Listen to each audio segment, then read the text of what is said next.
Monsanto's Roundup herbicide faces growing controversy over its apparent link to non-Hodgkin's lymphoma, a lymphatic cancer. Lawsuits continue to accumulate against Bayer, Monsanto's parent company. The glyphosate-based herbicide, long thought to be harmless, was integrated into the American household through bold advertisement claims. For example, in the 1996 Monsanto advertisement, it was proposed that Roundup can be used where kids and pets will play.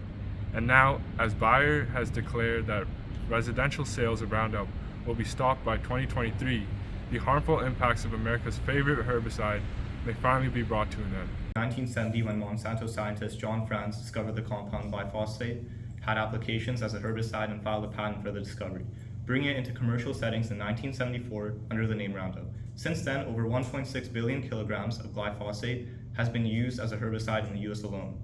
In recent years, the prevalence of glyphosate as a commercial herbicide has only skyrocketed with the introduction of genetically modified glyphosate-resistant crops.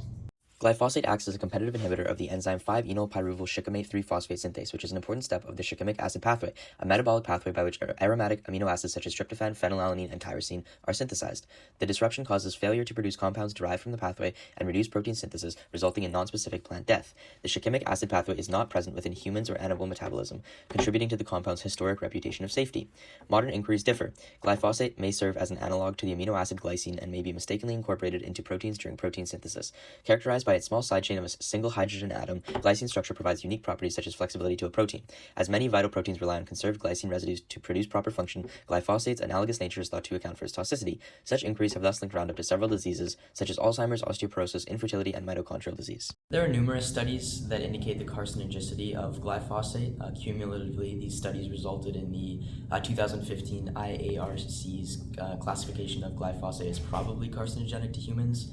Most notably to this product, several studies indicate that glyphosate increases risk for non-Hodgkin's lymphoma. Battles against Roundup and Monsanto have been incredibly successful, most notably a $289 million award to a Californian farmer. Much of the negative reception the product is now garnering has been linked to nefarious tactics used by Monsanto to manipulate or conceal science. Take us through some of the commonly cited evidence. Lawsuits revealed emails between Monsanto officials and scientists and marketing representatives, discussing research misconduct or ghostwriting to justify the sale of products like Roundup.